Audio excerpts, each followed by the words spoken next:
Hello friends, இன்றைக்கி வீட்டுக்கு தேவையான யூஸ்ஃபுல்லான டிப்ஸ் தான் நம்ம பார்க்க போகிறோம். வேஸ்ட்டாக இருக்க பொருளை வச்சு எப்படி பெஸ்ட்டாக நம்ம ரீயூஸ் பண்ணலான்றதையும் நம்ம பார்க்க போகிறோம். வீடியோவை ஃபுல்லாக பாருங்கள். பிடிச்சிருந்துன்னா சப்ஸ்கிரைப் பண்ணுங்கள். கூடவே பில் பட்டனை ப்ரெஸ் பண்ணுங்கள்.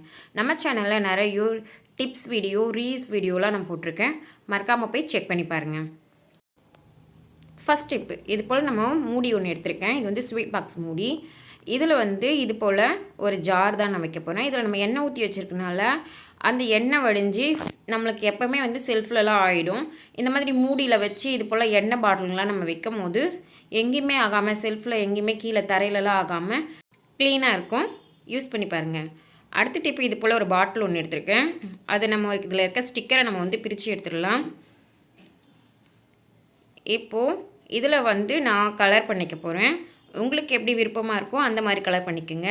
இதில் கலர் பண்ணி கொஞ்சம் டெக்கரேஷன் பண்ணிக்க போகிறேன். இதை நான் எங்கே யூஸ் பண்ண போகிறேன்னா, எப்படி யூஸ் பண்ண போகிறேன்னா, ஃப்ளவர் பாட் மாதிரி நான் யூஸ் பண்ண போகிறேன். இது அழகான ஒரு ஃப்ளவர் பாட்டாக நம்மளுக்கு ரெடி ஆகிடுச்சு. இந்த டிப் பிடிச்சிருந்ததுன்னா ட்ரை பண்ணி பாருங்கள். வேஸ்ட்டான ஒரு பிளாஸ்டிக் பாட்டிலை இந்த மாதிரி நம்ம யூஸ் பண்ணலாம். அடுத்தது, இது போல் வேஸ்ட்டான பேங்கிள் எடுத்திருக்கேன். கூடவே 2 அட்டை எடுத்திருக்கேன். இதில் வந்து நான் கலர் பேப்பர் ஒட்டியிருக்கேன். இதை வந்து இந்த மாதிரி லைனாக வச்சு நம்ம ஒட்டிக்கலாம். இது போல் நான் ஒட்டி எடுத்துகிட்டேன்.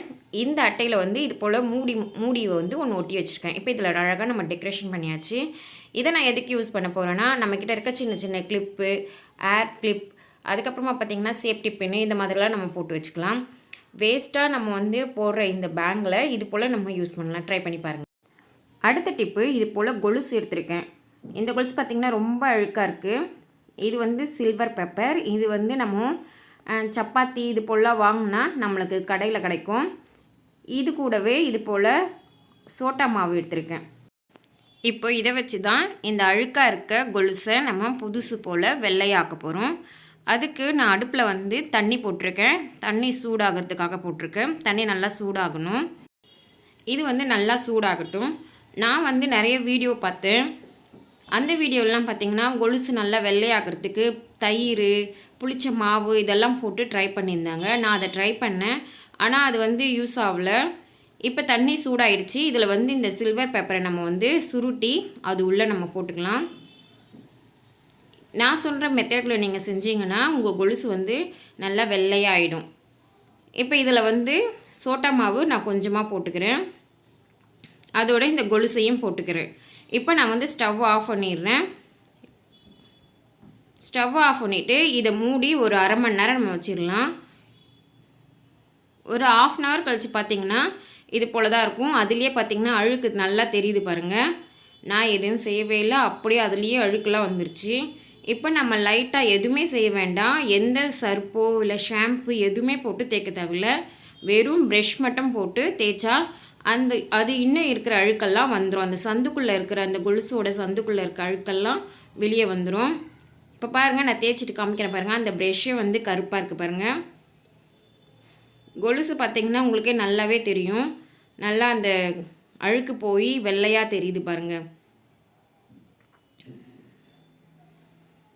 நீங்கள் இந்த மாதிரி தேய்ச்சி பாருங்கள், உங்களுக்கு நல்லா பளிச்சுன்னு ஆகிடும் கொலுசு.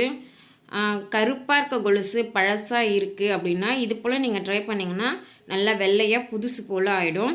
நீங்கள் ட்ரை பண்ணி பாருங்கள். இது போல் நான் செய்யும் போது எனக்கு நல்ல ரிசல்ட் கிடச்சிது. நல்லா இருக்குது. இது கொலுசு நல்லா பார்த்திங்கன்னா வெள்ளை வெள்ளைன்னு புதுசு போலவே இருக்குது. இப்போ நான் இந்த கொலுசை வந்து கழுவி எடுத்துட்டேன். உங்களுக்கு நல்லாவே தெரியும். முன்னாடி காமிச்ச வீடியோவில் காமிச்ச மாதிரி இருந்த கொலுசுக்கும் இப்போ நான் நல்லா தேய்ச்சதுக்கப்புறமா இருக்கிற கொலுசுக்கும் உங்களுக்கு வித்தியாசம் தெரியும். இப்போ நான் அதை ஃபுல்லாக தேய்ச்சி முடிச்சுட்டு உங்கள்கிட்ட காமிக்கிறேன். இது பேக் சைடும் திருப்பி நான் தேய்க்கிறேன். சும்மா தான் தேய்க்கிறேன், எதுவுமே போடலை. வெறும் ப்ரெஷ் வச்சு தான் நான் தேய்க்கிறேன். இதை இப்போ பார்த்திங்கன்னா நான் தேய்ச்சி முடிச்சிட்டேன் பாருங்கள். நல்லா வெள்ளையாக இருக்குது. இது வந்து தேய்க்காத கொலுசு. இதுக்கும் நிறைய வித்தியாசம் தெரியுது பாருங்கள். இது எப்படி இருக்குது, இது எப்படி இருக்குதுன்னு பாருங்கள். உங்களுக்கு நல்லாவே வித்தியாசம் தெரியும். இப்போது இந்த கொலுசையும் நான் வந்து கழுவிட்டு 2 கொலுசையும் உங்களுக்கு நான் காமிக்கிறேன். இந்த கொலுசை எடுத்து வச்சுட்டு இந்த கொலுசை நான் இப்போ கழுவிட்டு உங்களுக்கு காமிக்கிறேன். 2 கொலுசும் எப்படி இருக்குதுன்னு சொல்லி நீங்கள் இது போல் ட்ரை பண்ணி பாருங்கள். இப்போ நான் கொலுசு வந்து கழுவி எடுத்துட்டேன். இப்போ பாருங்கள், நல்லா புதுசு போலவே இருக்குது. இதை வந்து நான் ஒரு டவல் வச்சு தொடச்சிக்க போகிறேன். ஏன்னா ஈரமாக இருக்குது பார்த்திங்களா, அதனால் நல்லா இது போல் சும்மா லைட்டாக தான் தொடச்சிருக்கேன். இப்போ பாருங்கள், நல்லா வெள்ளை வெளியேன்னு இருக்குது கொலுசு, புதுசு போல் இருக்குது. முன்னாடி இருந்ததை விட இப்போ நல்லாவே வெள்ளையாக இருக்குது. இந்த வீடியோ, இந்த டிப்ஸ் உங்களுக்கு பிடிச்சிருந்ததுன்னா நீங்கள் ட்ரை பண்ணி பாருங்கள். ட்ரை பண்ணி பார்த்துட்டு எனக்கு கமெண்ட் பண்ணுங்கள் எப்படி இருக்குதுன்னு சொல்லிவிட்டு. இந்த டிப் பிடிச்சிருந்துச்சுன்னா ட்ரை பண்ணி பாருங்கள். தேங்க்யூ ஃபார் வாட்சிங்.